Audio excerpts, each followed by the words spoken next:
Hey everyone, this is Teresa from Base 10 Montessori, and today we're going to go over a little bit of how to present syllable division.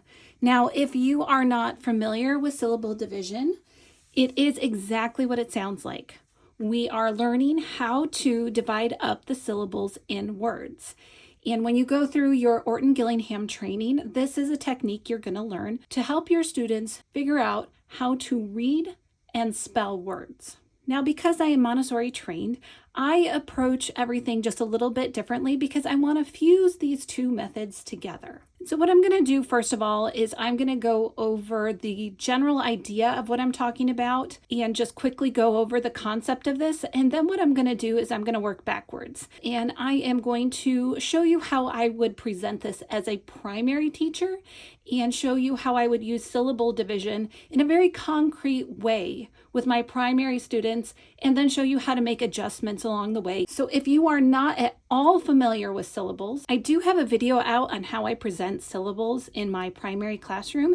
And the way I present it is I blend my Montessori training and my Orton-Gillingham training together, and I made my own method along the way because this blend between Montessori and Orton-Gillingham, it's still coming together. We're still having to figure it out, and so there's a lot of room for creativity in this area. So if you're not familiar with that, please go back and check out my other video first. Get a feeling for what we're talking about in this video in terms of the different types of syllables.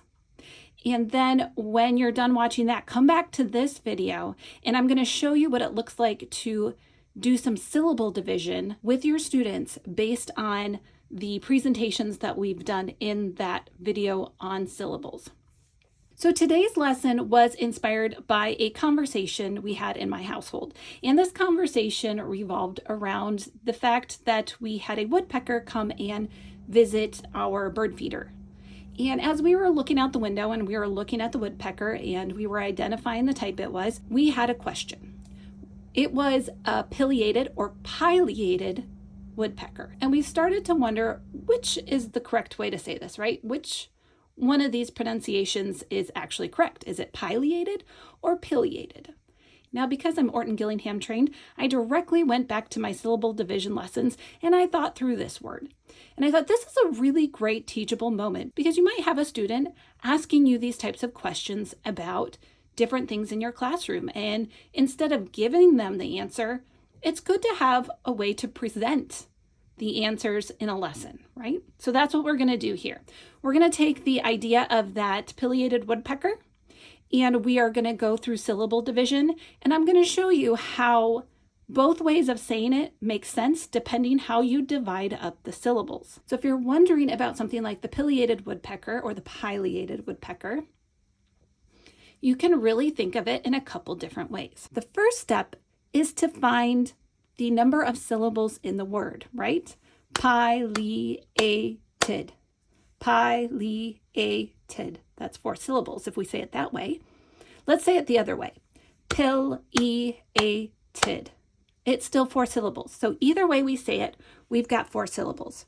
So I'm going to draw 4 lines here, right, to represent our 4 syllables. So we've got 4 syllables right there.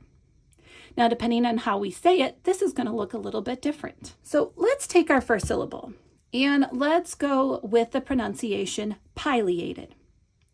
And we're going to separate out that first syllable, pi. How do we sound that out? P-I, pi, P-I. So in this first syllable, we're going to do P-I. We've got the syllables, and now we have to break it down into the smaller components. So we've got the first sound, P, and the second sound, I, P, I. So let's write that first sound, P. And then we have the second sound, I. Well, there's a lot of different ways to write I, right? There are a lot of different rules that we can go through. And if you watch that first video that I had on teaching the different types of syllables in the classroom, you could probably think of several different ways to write this, right? So we're going to do an open syllable here. So right here we have this open syllable, I. An open syllable, right? There's no door to close it in to make it say that short sound. It's an open door, so the I will say its own name. So that says pie. So let's do the next one. Pie-lee. Pie-lee. So this sound right here, this syllable, is going to be lee. Now let's break that down into its individual sounds. Lee. Ol, e. What's that first sound? Ol. What's that second sound? E. Now again, we know there's different ways to write E. But again, this is going to be an open syllable. There's no door here. Doesn't close it in, so it's not a closed syllable. It's an open door. The E is at the end, and it can say its own name. Pie-lee. Pie-lee. Now, if they're having trouble getting these individual sounds, I'll show you what else you can do to help them get those individual sounds. So I'll show you here with this one. So we've got pie-lee, A. A is our next one. How many sounds do we hear? A. We just hear one sound in that syllable. So I'm going to put one dot because there's only one sound there. The sound is A. Now, what rule in our syllables are we going to use to do A? Could we use a vowel team? Could we do a silent E?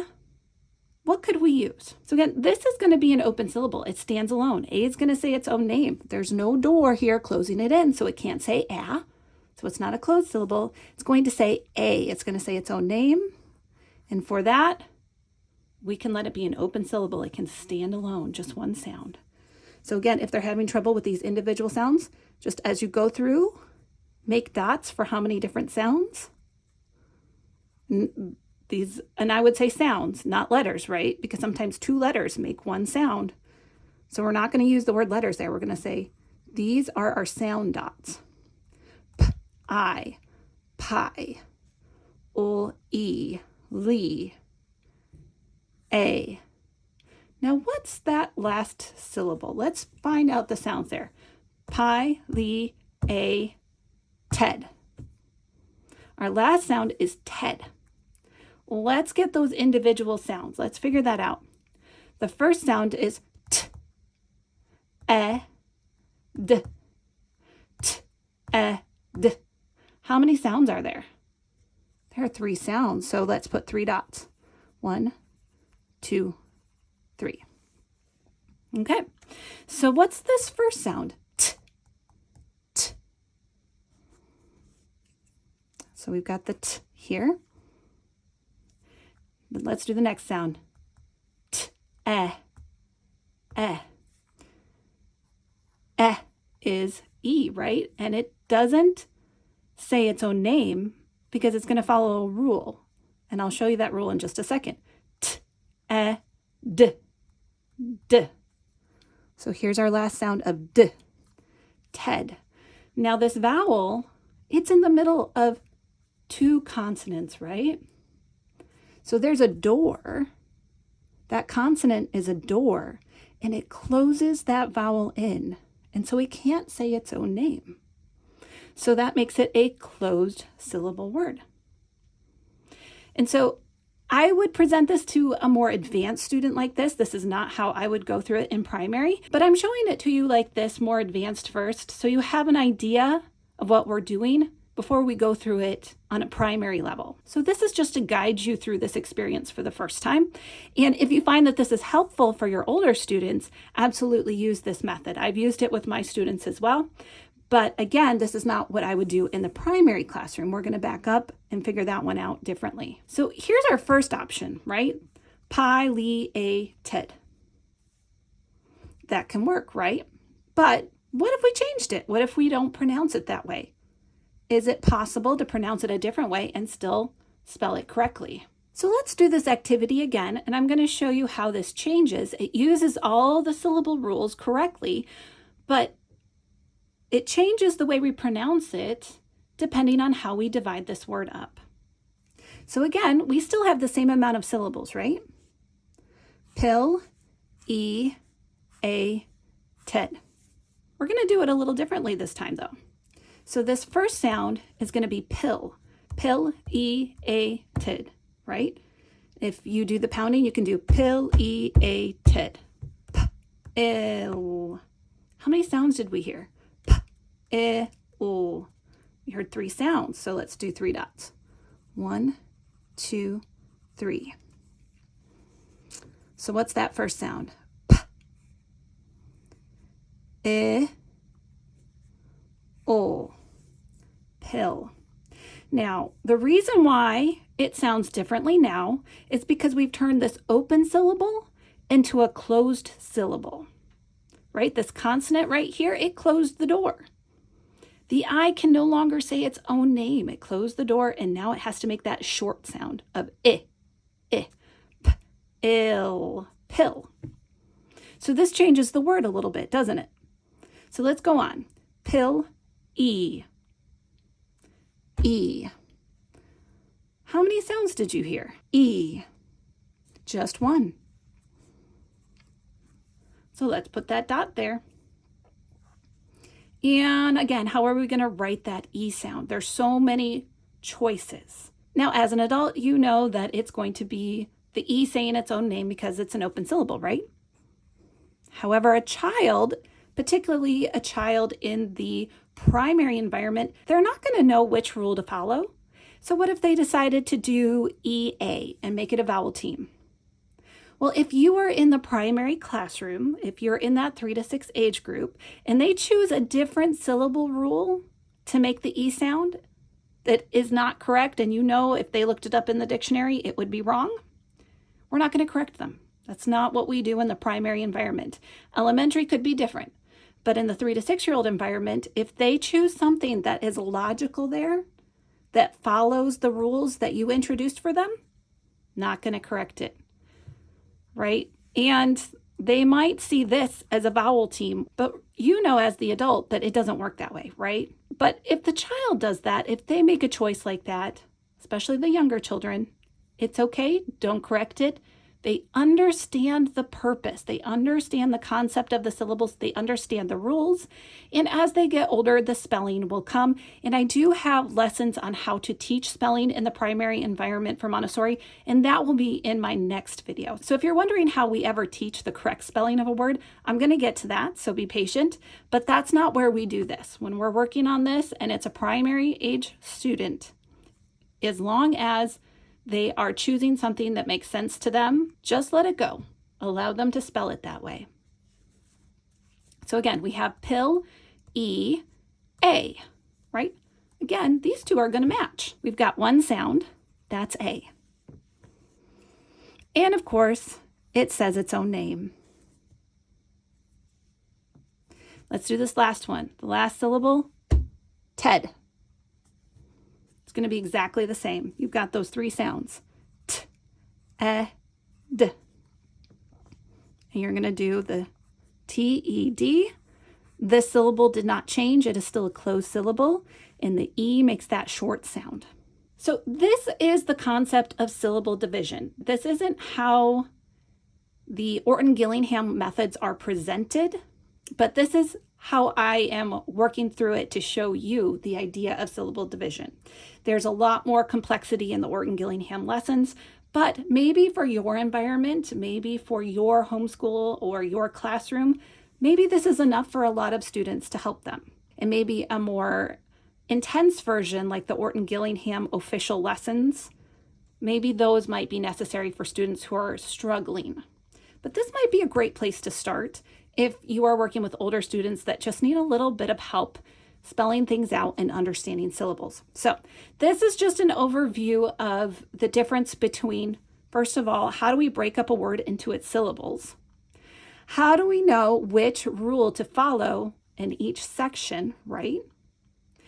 And how does that change when we divide the syllables differently? And if you're thinking about this, especially if you're an elementary or older teacher, when you're thinking about this, you really want to bring in the idea of culture. This is another topic that you can bring in if you're working with older students. Because when you have the English language, and we have different variations of English, they aren't going to divide the words up the same way. And that's why in the United States, we say certain words in a certain way, and Canada might say something a little bit differently, and then the UK might say it differently as well. And sometimes the difference is our accent, just the way we pronounce things. But if you take a look at different types of words throughout different cultures that speak the same language, you're going to find that someone in England might divide up the syllables differently in a word, and that might be why they pronounce it one way and not the other. So you can also connect this to a cultural lesson if you are in an older age group. So this is the general overview. If you didn't quite understand the idea of syllables, like I said, go back, watch that video on how I introduce the different types of syllables to my students, and then come back and watch this again. But now I'm going to show you how I would break this down into a more simple lesson that's more concrete for my primary age students. All right, so if I was going to work through this word with a very young primary student who has not had the syllable lessons yet, who hasn't worked with the phonograms or the green sandpaper letters, they're just working with individual sounds, just the phonemes, I would start this lesson by getting out the rug and the movable alphabet and sitting down with the child and working through this word that they want to spell. Now, we don't want to spell it for them, right? That's not the purpose of this work. The purpose is to start helping a child who's interested in multi-syllable words break them down and put them together. So the first thing I would do is say, let's say that they wanted to spell the word pileated. And first of all, when you're working with a very young child, you're going to have to decide how are you going to pronounce this word. You're not going to give them both options, right? So you're going to go with however they are pronouncing the word. So let's stick with pileated, and we're going to clap it. If you've watched my previous video on how to introduce syllables in the Montessori environment to your very young children, then they should already be familiar with clapping out the syllables in words. So that's a skill we want to build before we get to this. So if you haven't watched that video and you're wondering what I'm talking about, go back and watch that video, and then we're going to get into this. So when the child comes to you and they really want to spell this word, they're getting into these multi-syllable words, they're really motivated, but they need some help starting out, we're going to show them how to break this down. Now, this is not a Montessori lesson. This is how I fuse Orton-Gillingham with Montessori. So this is me being creative in my environment. So if I can be creative in my environment, you can be creative in yours, and you can adjust this lesson to make it your own. So just keep that in mind. If there are things you don't like, or if there are things that don't make sense to you, or if there are things that you can do better, I encourage you to do them. So first of all, let's break down the word, right? Pileated. You can clap it or you can pound it. Pileated. We're going to count it. Pileated. We have 4 syllables. It has 4 different counts to this word. So let's take, you can do paper, you can do flannel, whatever works for your environment, and we're going to put a card down for each syllable. Pileated.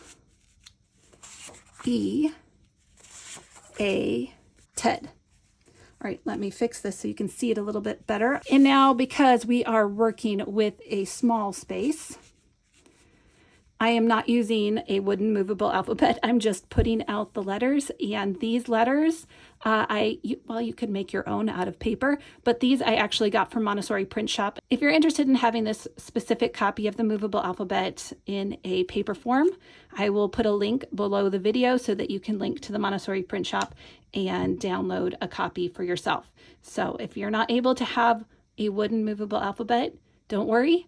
I'm not able to have one at the moment either, so go ahead and get a paper one. It's going to be just fine, right? So back to our syllables. We've already decided that pileated has 4 syllables. Pileated. And we are going to work through this first syllable. Now, you can leave it right there. I'm a little worried you're not going to be able to see what I'm doing, so I'm just going to move it down to where you can see it. Move this up just a little bit. So let's take our first syllable, pill. Pill. That's our first syllable. And if you've watched my video on how I introduce all the different types of syllables to the students. I will show you how to use the blending mat with this. But if you're working with a really young child that has not gotten into that lesson yet, let's just back up and just do the sound as is without the help of the blending mat. So let's see here. Our first syllable is pill. Let's listen to all the different sounds in pill. P, I, O. P, I, O. What's that first sound, right? P, P. And we'll find the P from the movable alphabet. And just like we did writing it on the paper for our older students, but we're going to help them out a lot that first time, right? They're going to need a little more hands-on help. So P, I, O. And for a very young student who's been spelling words like pig and wig and mom and all those three-letter consonant, vowel, consonant words, closed syllable words, this should be pretty easy, right? They've been able to write words just like this. So this should be easy to figure out that this is the first part of pileated. Pill. P, I, O. Pill. Pill. So this is how I would go about it for a very young child. However, if you have a child that you've been working through the blending mats that I created, if you've been working through this concept with them, with the blending mats in my previous video, then here's what I would do. I would take this syllable, right? Whatever you're going to use to represent the syllable.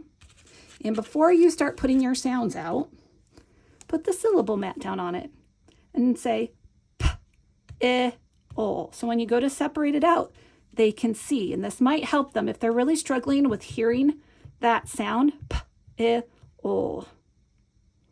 You can bring out that blending mat and they can know, okay, this is what it's going to look like, right?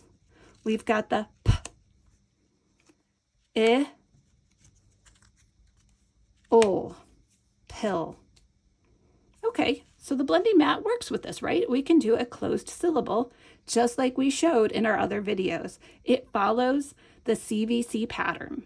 That is our first syllable pattern that we introduce. We don't introduce it directly at first, but if you're teaching, if you eventually decide to teach syllables specifically in your classroom, like I showed in my other video, you can bring it into this syllable lesson. So once you've figured out with your blending mat that that's how that one works, and you've used this as your control of error to help you figure it out, we can say, all right, we've got that first one right there. And then we're going to go to the next one. Pill, E. That's our syllable, E. How many sounds do we hear in that? E, just one sound. What makes the E sound?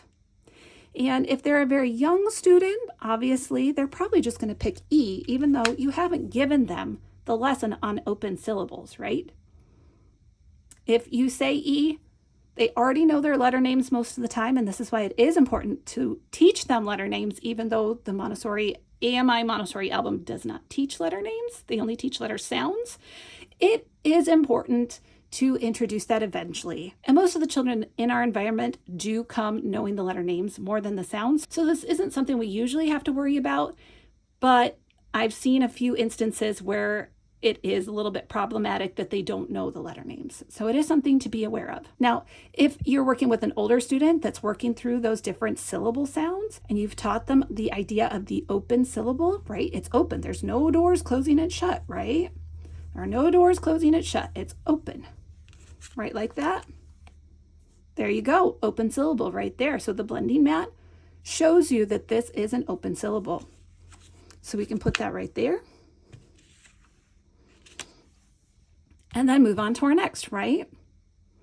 And we'll do the same exact thing, right? It's going to be exactly the same. It's going to be that open syllable sound. And then, of course, as we get to our last one, which we've been through already, so I'm just going to speed through this one. We know that this follows the closed syllable pattern. We have a closed door on each side. So the E can't say his own name. It's going to say the eh sound, Ted. So once you've shown the child that we can break up these words, it's important to put it back together. And when we do that, we're going to put it all together so that we remind the child that while we broke it apart, it's important to put it back together. And look at that big word you spelled. It's important to point out this is big work. But when we separate it out into small parts, it's easy to spell. And then we just have to put it back together. So that's how I would approach this from a primary level if I wanted to start teaching this idea of multi-syllable words in the Montessori classroom and start fusing it with that Orton-Gillingham technique. Now, you can go a little further with this. If you have a child that's really understanding syllables, they're understanding multi-syllable words, they're interested in spelling, and they're really interested in writing, there's another step that we can go. If you have a child that's understanding the different rules to the different syllables and they get stuck and they're like, well, I have so many options for the sound E. I don't know which one to choose. And they ask you, well, how do I know which option is right? That's when you can introduce the dictionary lesson, because if they're understanding this, if they're getting to the point where they can critically think about those questions and they're understanding the concept and the purpose of these syllables, it is a good time to go show them to the dictionary and say, you know what? I don't have the answers for everything, for every word. There are a lot of words in this world. And when we think about all the different rules we can follow, sometimes we need to look it up in a dictionary and we need to see the correct way of doing it. And that's how I would approach that subject, because sometimes you don't know which choice it is. Now, if you really study English phonology and orthography, you're going to understand that there is a sequence, an order for which one is the most common way to spell something and which one is the least common way to spell something. And so when you learn that, you understand that there is an order for deciding. However, most of us don't know those orders. I, as an Orton-Gillingham trained teacher, don't have those orders memorized. I have to look them up every single time. And honestly, unless they are really motivated, I can't imagine the normal person going and learning that entire chart. So the easiest way is to bring in the dictionary lesson. And if they're really motivated, if they're really into writing at this moment, this is when I'd get out a piece of paper with one line on it. If they're just doing one word, we're just going to do the simple one-line paper with the picture at the top. We're going to write this word on the line. And we're going to draw a picture of it. And there are a lot of words in the dictionary to learn how to spell, and we can't learn them all. It's going to take a long time. But what we can do today is we can start creating your own dictionary. So you can encourage a child that's really interested and really motivated to create their own dictionary. When they think of a word they want to spell and they go through this whole process and they spell this big word, it's time to celebrate that, right? It's time to write it on a piece of paper. Time to draw a picture of it if that's what they enjoy, or maybe you have magazines where they can cut and paste the picture out and they can do something that's really fun for them. And you can tell them, when you've created 5 big words like this, what we're going to do is we're going to take those 5 words that you've created, take those 5 papers that you've done, and we're going to put them together. We're going to make a book.